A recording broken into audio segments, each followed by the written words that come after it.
You're with Cheryl Goh and myself, Stanley Leong, and this is Work It on CNA938, talking about work. As the job market continues to evolve at a rapid rate in recent years, career trends in the recruitment and HR industry have observed several changes. A recent study at LinkedIn shows that over 60% of people think there is less importance now on degrees being a prerequisite for jobs compared to, say, 20 years ago. Yeah, and there's also been a rise in people sticking to freelance jobs or contract-based work arrangements. So these are just some of the new career trends that are being observed today. So let's find out more now from Paul Ng, CEO of TG Group. That's a global HR recruitment firm. Paul, welcome to the show.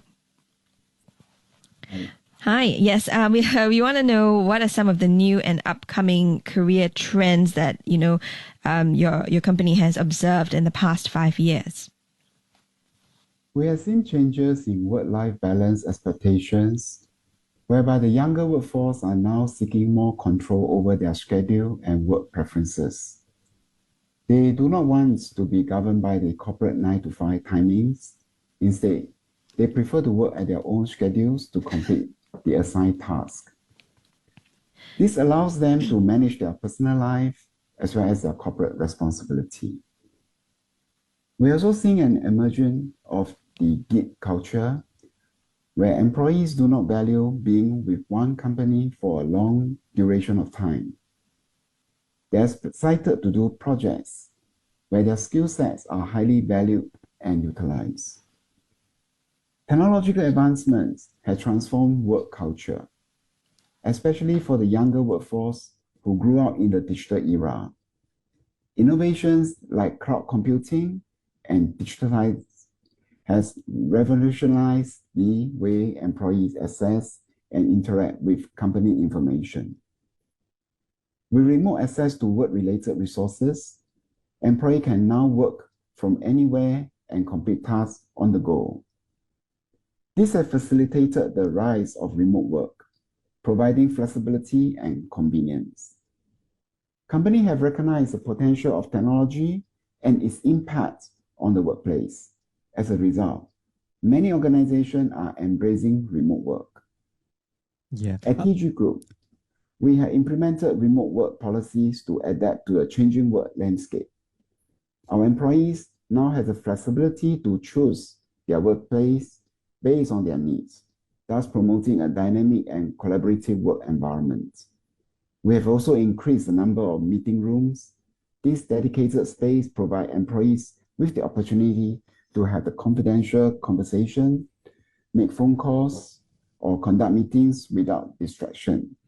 Paul, may I interrupt here and just ask whether or not you think this is a trend that is, regardless of, say, the age or the different generations that the workers come from. It doesn't matter if you're a younger worker, you're a baby boomer. These are still what is highly sought after and valued by workers of today across the different generations? From the survey report of PwC in 2023, actually they have a snapshot of the employee differences. So for the Gen Z, the Millennial, the Gen X, the baby boomer, they all react to this very differently. Yeah. So like for example, for the Gen Z, which is the age of 18 to 26, many of them prefer to work from this work from home or the remote place. And many of them even have a second jobs. Whereas for the millennial, they're also looking for the work hybrid.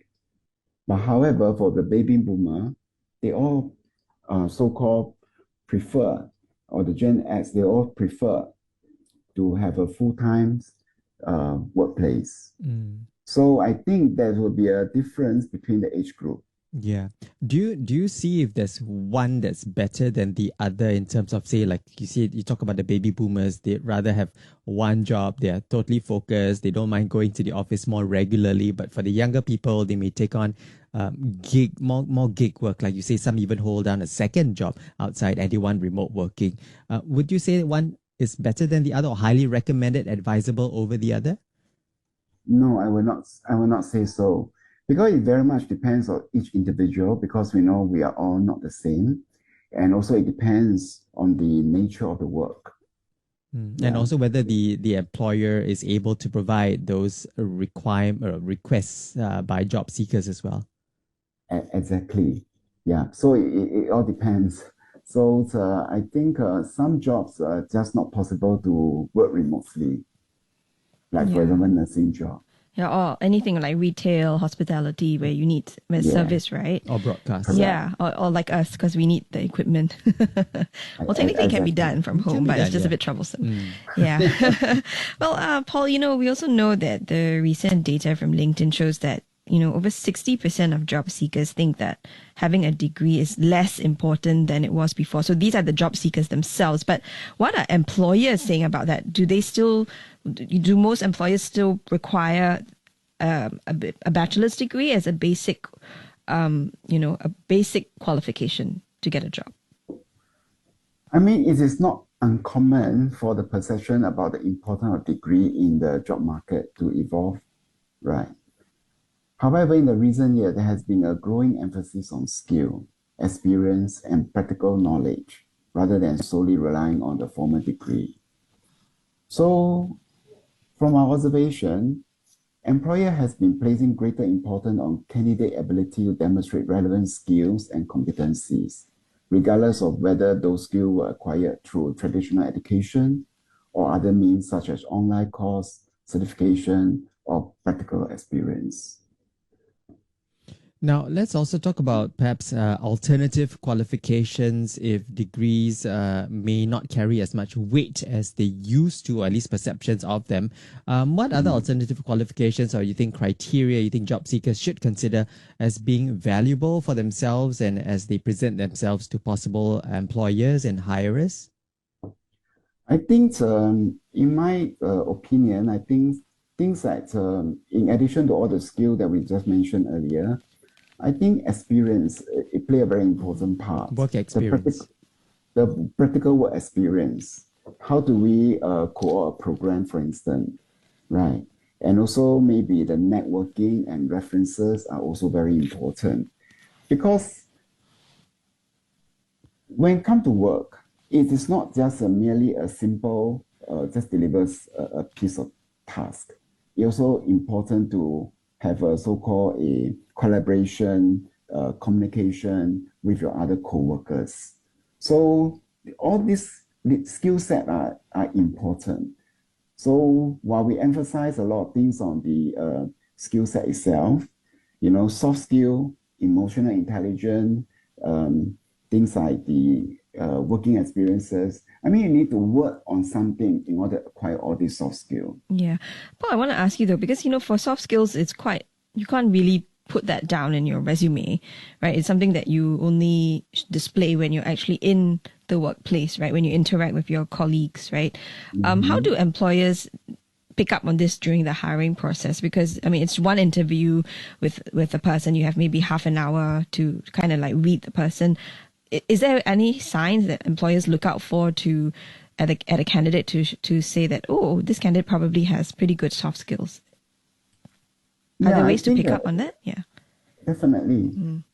Say, for example, when we interview the candidate, instead of assessing the so-called the soft skill, the way we do it is that we usually ask them what project have they done and what are their role and what are the challenges they encounter and how do they solve it and what are the things remain unsolved and why.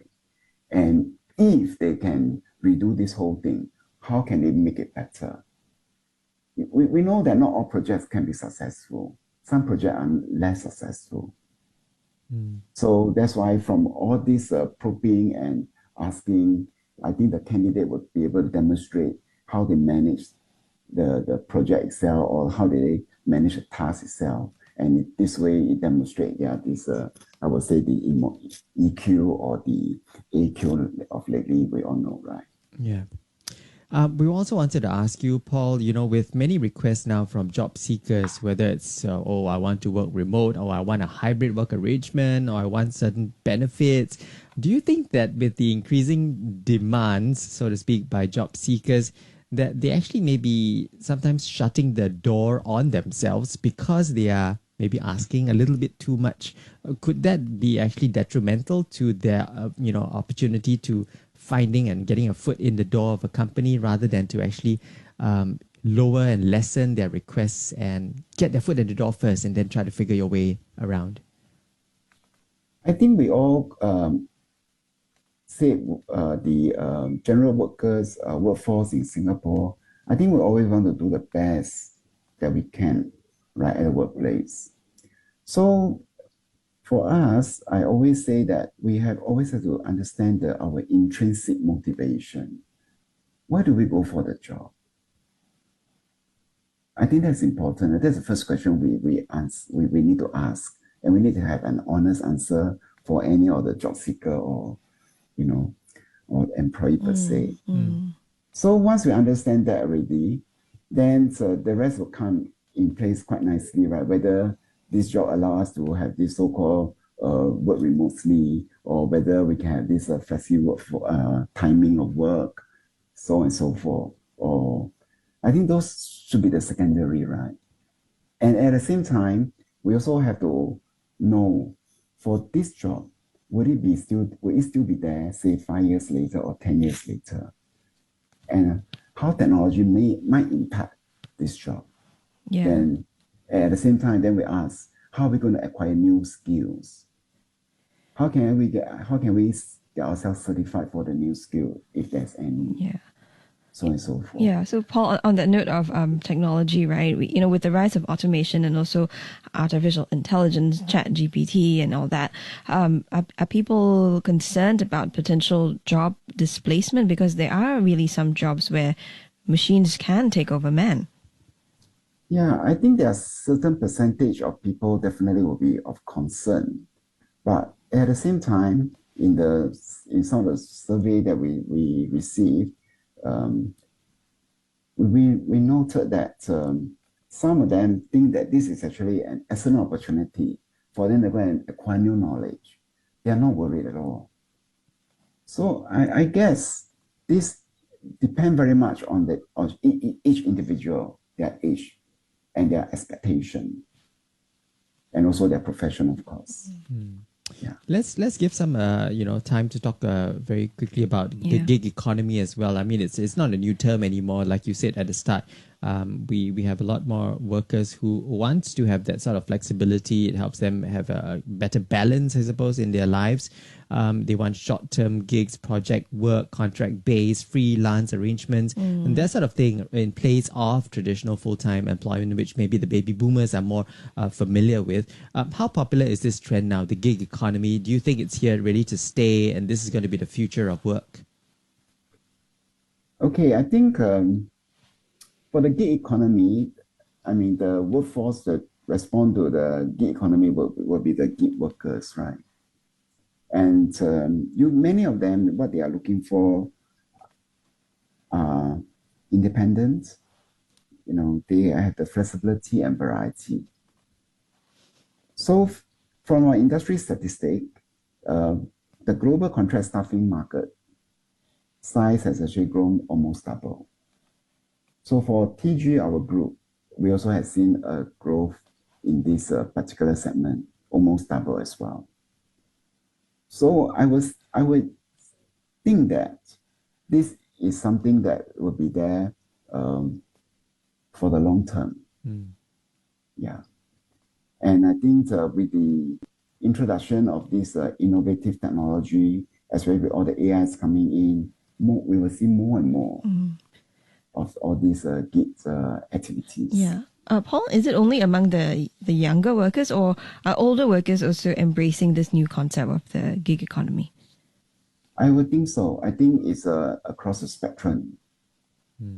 All right, the future of work, as you've heard it, and maybe some of you, our listeners, are already, engaged in this sort of work. You've got something on the side, or maybe you've got two sides, Or three even. or three sides. Yeah. Hats off to you as well for being able to juggle all that as well, and keeping everything in balance there. Paul Ng has been speaking with us on Work It today. He is the CEO of TG Group. They are a global HR recruitment agency, finding out more about the current trends that pertains to the recruitment landscape here in Singapore, and also what job seekers are increasingly seeking.